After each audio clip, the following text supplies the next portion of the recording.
요즘 인지도나 유명세 면에서 연예인 못지않게 큰 인기를 누리고 있는 사람들이 있죠. 바로 인플루언서들입니다.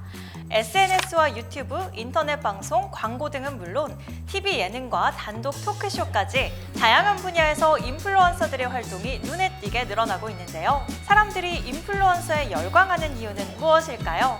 하루 한 팩에서 살펴볼까요?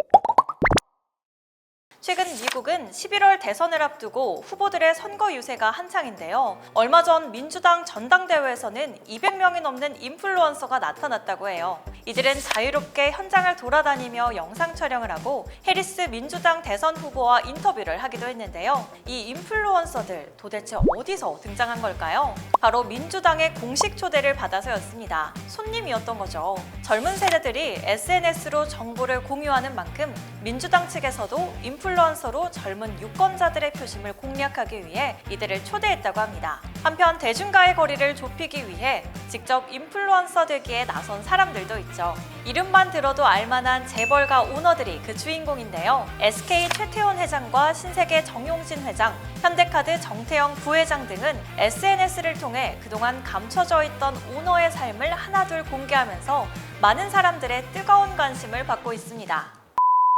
이처럼 정치권과 재계에서 인플루언서에 주목하는 이유는 무엇일까요? 바로 그 영향력 때문인데요. 인플루언서라는 단어 자체가 영향력이라는 뜻의 영어 단어에 사람을 뜻하는 전미사를 결합한 것이기도 하죠. 연예인은 아니지만 인스타그램이나 유튜브 등 SNS에서 인기를 끌어 다수의 팔로워와 구독자들을 보유하고 있는 이들을 인플루언서라고 합니다.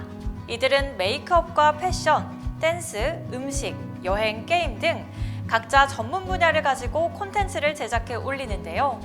대중들은 이들을 통해 각종 제품 등에 대한 정보를 얻을 뿐 아니라 그들의 삶을 동경하기도 합니다. 특히 우리나라는 인터넷이 발달한 만큼 다양한 분야에서 활동하는 인플루언서를 만날 수 있는데요. 이들은 연예인 못지않은 인기를 누리며 젊은 층의 유행을 선도하고 있어요. 하지만 모든 유명인이 그렇듯 선망받는 인플루언서에게도 고충이 뒤따르는데요.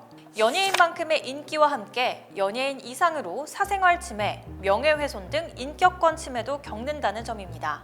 예를 들면 유명 여행 유튜버인 빠니보틀은 자신의 유튜브 채널을 통해 사생활 침해 피해를 호소하기도 했는데요. 이집트 여행 중 그의 팬들이 숙소로 찾아오는 바람에 같이 묵는 투숙객이 피해를 겪었다며 사적인 영역을 존중해달라며 당부해야 했습니다. 인플루언서를 대상으로 하는 악플이나 명예훼손, 스토킹 피해 등도 비일비재하게 일어나고 있는데요.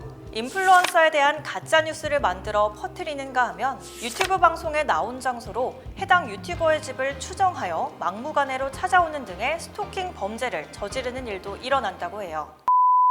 인플루언서로 인해 다른 사람들이 피해를 보는 사례도 있는데요. 대표적인 게 초상권 침해입니다. 인플루언서가 맛집이나 여행지 등에서 촬영한 사진과 동영상에 현장에 있었다는 이유만으로 동의 없이 찍힌 본인의 얼굴이나 신체 부위가 나올 수 있기 때문이죠.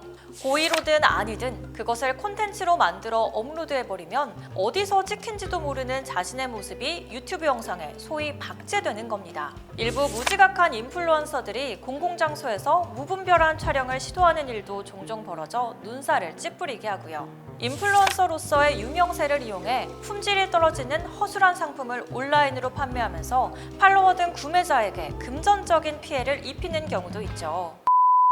인플루언서 전성시대답게 AI 가상 인플루언서들도 등장하고 있다고 하는데요. 14만 팔로워를 거느린 로지와 패션과 트렌드에 관심이 많은 자동차 디자이너 루시, 작곡과 노래에 탁월한 재능을 가진 싱어송라이터 레아 등 AI로 만든 가상 인플루언서들이 각종 제품 광고에서 활약하고 있다고 해요. 이들은 자신의 SNS와 쇼핑 라이브에 사용 후기와 체험성 멘트를 남기면서 진짜 사람 인플루언서 못지않게 활발히 활동하고 있는데요. 하지만 가상 인플루언서는 인간 인플루언서와 달리 직접 제품을 사용하고 그 결과를 소비자들에게 생생하게 공유하기는 어렵기 때문에 다소 한계가 존재한다고 합니다. 그렇지만 인공지능과 버추얼 기술이 더 발전하게 된다면 지금보다 더 진짜 같은 가상 인플루언서가 등장할지도 모르겠네요. 인플루언서의 활약이 대단한 요즘, 다채로운 분야에서 활발히 활동하며 우리에게 정보와 즐거움을 주는 그들 덕분에 우리는 큰 도움을 받고 있는데요. 하지만 영향력만큼이나 책임이 따르는 법. 인플루언서 스스로 자신들이 갖고 있는 영향력을 잘 생각해 의도치 않은 피해를 끼치지 않도록 주의가 필요할 것 같고요. 우리 역시 이들도 소중한 인격을 지닌 존중받아야 할 대상임을 반드시 생각하고 함부로 비난하거나 이들의 인격을 훼손하는 일이 없도록 조심하는 태도를 가져야 할 것 같네요.